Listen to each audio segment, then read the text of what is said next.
Telangana CM Revanth and co America పర్యటన విజయవంతంగా ముగిసింది. 8 రోజుల పాటు సాగిన ఈ పర్యటనలో రాష్ట్రంలో పెట్టుబడులు పెట్టేందుకు పలు కంపెనీలు ముందుకొచ్చాయి. ఈ పర్యటనలో 50కి పైగా బిజినెస్ మీటింగ్స్ లో పాల్గొన్న టీం 19 కంపెనీలతో ఒప్పందాలు కుదుర్చుకుంది. 31,532 కోట్ల రూపాయల విలువైన పెట్టుబడులు పెట్టేందుకు ఒప్పందాలు చేసుకుంది. దాదాపుగా 30,750 కొత్త ఉద్యోగాలు లభించనున్నాయి. సీఎం రేవంత్ బృందం అమెరికా నుంచి నేరుగా దక్షిణ కొరియా పర్యటనకు వెళ్లింది. నేడు రేపు రాజధాని నగరం సియోల్లో పర్యటించనుంది. అక్కడి నుంచి సింగపూర్కు వెళ్లనున్నారు. ఈ నెల 14న తిరిగి ఇండియాకు చేరుకోనున్నారు.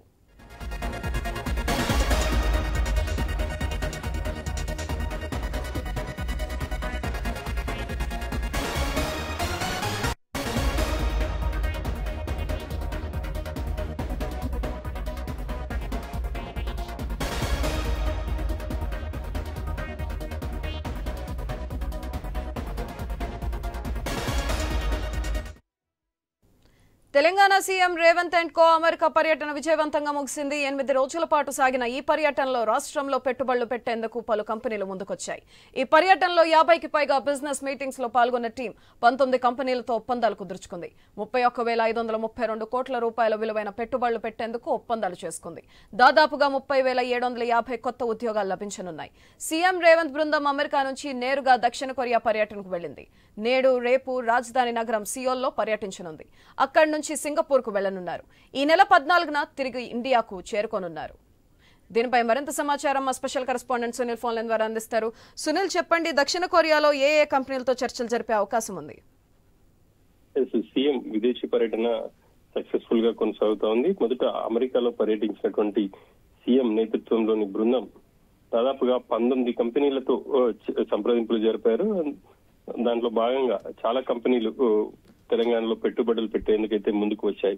మొత్తం కూడా 31,532 కోట్ల రూపాయలు పెట్టుబడులు పెట్టడానికి కంపెనీలు సిద్ధమయ్యాయి. వీటి ద్వారా దాదాపుగా 30,750 కొత్త ఉద్యోగాలు వస్తాయని చెప్పేసి కూడా ప్రభుత్వం చెప్తా ఉంది. ప్రధానంగా తెలంగాణను ఫ్యూచర్ సిటీగా సీఎం ఎస్టాబ్లిష్ చేస్తున్నారు. అందులో భాగంగానే ఇటు కంపెనీలతో చర్చలు జరుపుతూ పెట్టుబడులను ఆహ్వానిస్తున్నారు. అమెరికాలో 50కి పైగా ఆయన బిజినెస్ మీటింగ్ లో పాల్గొన్నారు.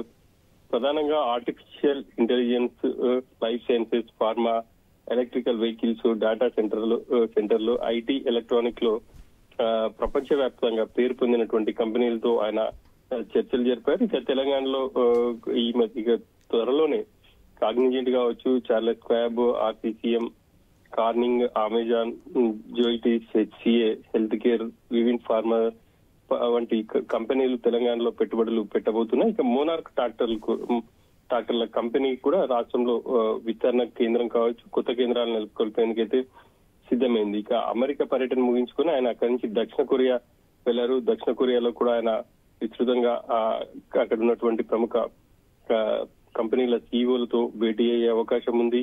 2 రోజుల పాటు అక్కడ ఉండి 2 రోజుల పాటు వాళ్ళందరితో కూడా సమావేశం కాబోతున్నారు. ఆ తర్వాత రాష్ట్రంకి సంబంధించి అన్ని అంశాలను, ప్రభుత్వ సహకారం కావచ్చు, ఇక్కడ ఉన్నటువంటి ఫెసిలిటీస్ అన్నిటిని కూడా వాళ్ళకి వివరించి వాళ్ళని పెట్టుబడుల కోసం ఆహ్వానించబోతున్నారని చెప్పాలి.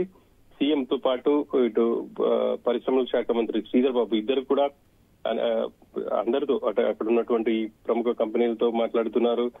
సీఎం ఇటు శాన్ ఫ్రాన్సిస్కోలో డ్రైవర్ లేని కారులో ప్రయాణించారు. అక్కడ దాని పనితీరుని కూడా వాళ్ళు అడిగి తెలుసుకున్నారు. కంపెనీ ప్రతినిధులు కూడా అది ఎలా పనిచేస్తుంది ఏంటి అన్న వివరాలని సీఎం కి కావచ్చు, అదేవిధంగా పరిశ్రమల శాఖ మంత్రి శ్రీధర్ బాబుకు వివరించారు. ఆ కంపెనీ ప్రతినిధితో కూడా సమావేశం అయ్యే అవకాశం అయితే కనిపిస్తా ఉంది. ప్రధానంగా తెలంగాణలో ఉన్నటువంటి అన్ని అవకాశాలు అంటే ప్రభుత్వ పరంగా కావచ్చు, ఇక్కడ ఉన్నటువంటి అనుకూలతలన్నీ కూడా ఆయా కంపెనీలకు వివరించి ఈ పెట్టుబడులను ఆహ్వానిస్తున్నారు. 50,000 కోట్ల పెట్టుబడులే లక్ష్యంగా సీఎం విదేశీ పర్యటన కొనసాగుతుంది అని చెప్పాలి. ఈ నెల 14న ఆయన తిరిగి మళ్ళీ ఈ తెలంగాణకు రాబోతున్నారు. ఆ తర్వాత యథావిధిగా 15 ఆగస్టు కావచ్చు, ఆ తర్వాత తన కార్యకలాపాలకు పాల్గొనే అవకాశం ఉంది అనేది మనం స్పష్టంగా చెప్పుకోవచ్చు. ఇక ఇప్పుడు ఉన్నటువంటి పరిస్థితులను బట్టి రాష్ట్రానికి అయితే ఐటీ కంపెనీలతో పాటు ప్రధానంగా ఆర్టిఫిషియల్ ఇంటెలిజెన్స్ ని ఉద్దేశంగా ఎక్కువగా కంపెనీలు ఆసక్తి చూపుతున్నాయి. ప్రభుత్వం కూడా ఆ వైపుగా ఇప్పుడు పేరు పొందిన కంపెనీలతో సంప్రదింపులు జరుపుతుంది అని చెప్పేసి చెప్పుకోవచ్చు. ఇక పరిశ్రమల నుంచి వస్తున్నటువంటి కంపెనీల నుంచి వస్తున్నటువంటి సానుకూలతలను కూడా చాలా మంది వ్యక్తం చేశారని చెప్పేసి మంత్రి శ్రీధర్ బాబు చెప్తున్నారు. పెట్టుబడులు వెల్లువెత్తడంతో ఉపాధి అవకాశాలు కూడా యువతకు వెల్లువెత్తుతాయి వాళ్ళు అని చెప్పేసి ఆశాభావం వ్యక్తం చేస్తారు. మొత్తం అయితే ఈ టూర్ చాలా సక్సెస్ఫుల్ గా కొనసాగుతుంది అని చెప్పేసి సీఎం నేతృత్వంలోని బృందం అధికారులు చెప్తున్నారు. Right, thank you Sunil.